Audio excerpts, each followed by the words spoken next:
Hi, so today we are going to look at left hand position and learn our first chord shapes on the 5-string banjo. Now, left hand position causes people quite a lot of problems to start with. And you look at different players and they all use slightly different positions. There's not one exactly right way to do it, but there are ways of holding a hand that will make things easier, make it easier to get a nice clean sound. A couple of things first. As I mentioned probably in my first banjo lesson, you should fit a strap to your banjo so that your left hand is not holding all the weight of the neck, stopping the banjo spinning around. The strap will help with that as it sits in your lap, because you're going to want to be able to move your left hand up and down the neck. The banjo wants to stay there whether your left hand is there or not, and a strap will help with that. The other thing is that you need your fingernails on your left hand to be short. If they're long, when you put your fingers down on the fretboard, this is the fretboard, the black bit of the banjo with the frets, these metal stripes across it. When you put if your fingernails are long, it will stop you putting your fingers down properly onto the string. You'll hit the fretboard with your fingernail before you properly fret the string. So keep your fingernails short. Okay, so I've got a strap, we've got short fingernails. So the first principle to think about with left hand position when you're fretting the notes is that you are always going to put your finger on the string as close behind the fret as you can. If you put it close behind the fret, you don't have to press too hard to get a nice clean sound on that string. If you put it a long way away from the fret, you have to press very hard to get rid of any buzz. So nice. So try and get into the habit early on of fretting close behind the fret.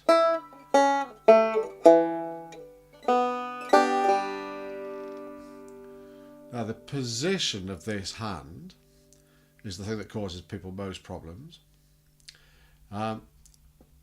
Imagine that you're holding a broom handle, loosely holding a small broom handle. Bring your left hand with your left arm straight up to the neck of the banjo. Put the thumb against the middle of the neck, more or less behind the first fret, I would suggest. Then you can bring your fingers round and put them onto the fretboard. So when you're holding the banjo, what you don't want to be doing is hugging the banjo like this, with the whole of the neck against the palm of your hand. This is called pancake hand in violin playing. It makes it very difficult to bend your fingers round onto the strings. You've got a long way to come round. And I also wouldn't recommend doing it like this either, where you're hugging very tightly. The banjo is against the bit of skin that's between your thumb. The banjo is sort of resting here. I wouldn't do that either. I think it's better to have a bit of space there. So you've got your thumb, and then put for practice sake, put your first finger on the second string just behind the first fret. So there. So your thumb is almost behind that finger, so as if you were pinching quite hard. And here, I've got an air gap. Yeah, I'm not closed up like that, I've got a gap. Yeah, and my palm is coming down away at about 40 degrees from the banjo. Yeah. What you're after is getting these fingers to be able to come over and down cleanly onto the strings without touching the strings below them. There's a danger when you come onto the strings like this, that this finger touches the string below it as well, and the one below that fouling the note. It needs to come sort of down perpendicular to the fingerboard onto the string.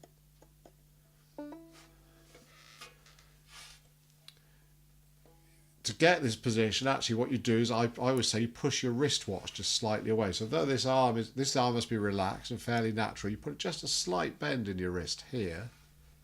It helps your fingers come round. Look, if I'm like this, I've got to bend my fingers round tight to get up to the fretboard. If I push down, my whole hand is coming round towards the fretboard already.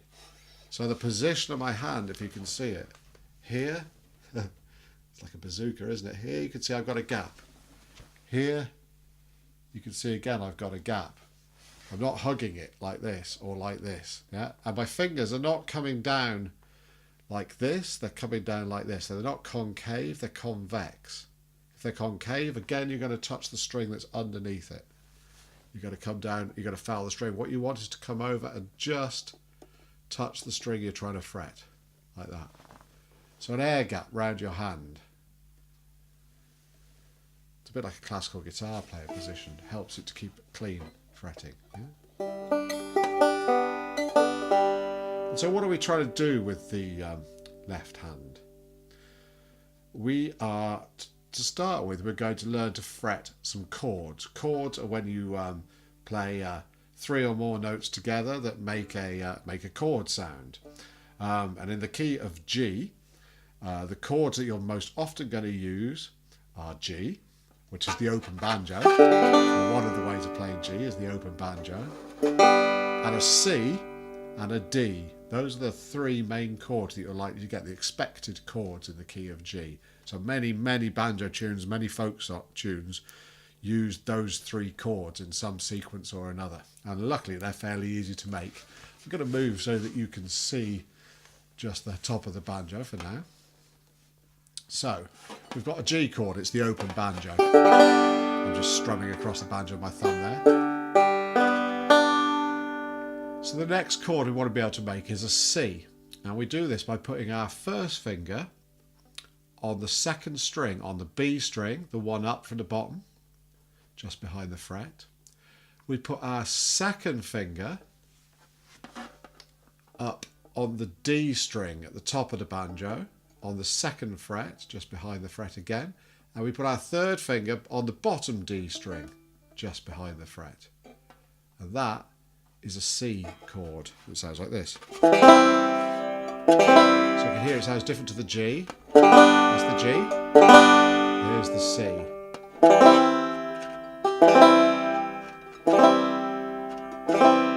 Notice I'm not hugging the banjo like this and trying to get my fingers round. It's very difficult to get your fingers in tight enough. I've got space because I've got an air gap around my hand. So that's the C. 1st finger on the B string, 1st fret. 2nd finger on the bass D string, the one at the top of the banjo, on the 2nd fret. And the 3rd finger on the high D string, the one at the bottom of the banjo, 2nd fret.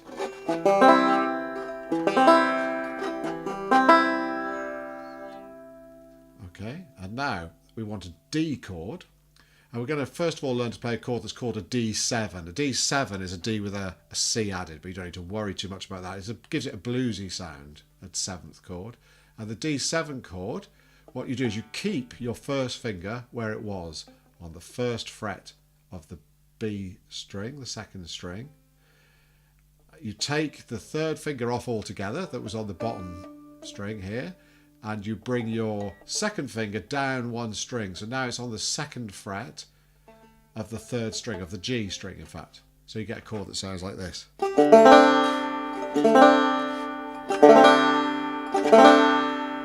So yeah, again you've got finger 1 on the 1st fret of the B string, the 2nd string. Finger 2 on the 2nd fret of the 3rd string, the G string.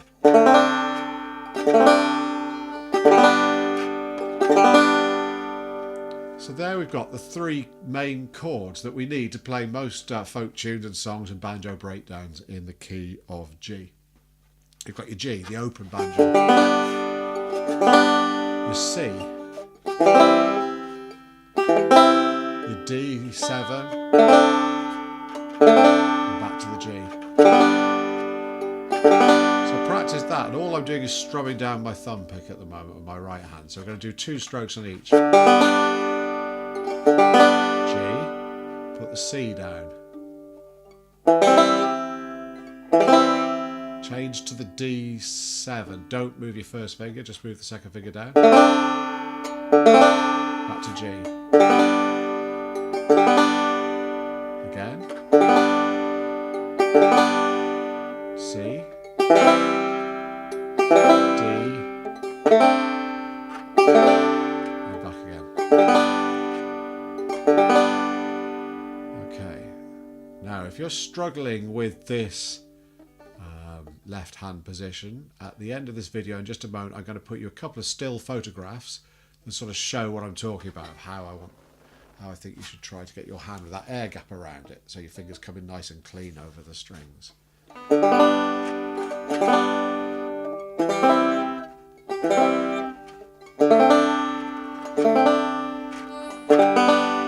Getting these chord shapes takes a lot of practice. You're trying to train up a motor skill that you're not used to having.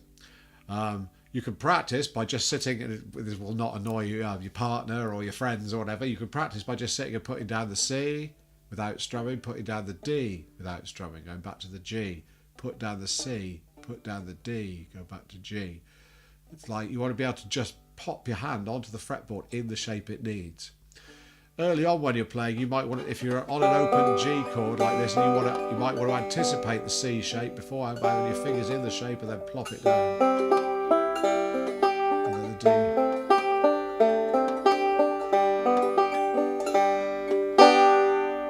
Okay, so we've learnt the G shape, the C shape, the D7 shape. We're not hugging the neck of our banjo tight with our hand like this. We've got space around it with a thumb at the back of the neck behind the first fret. Okay, here come a couple of still pictures. And in my next video, we're going to use these chord shapes we've just learnt along with one of the roll patterns we learnt earlier to practice coordinating right hand and left hand at the same time. Thanks.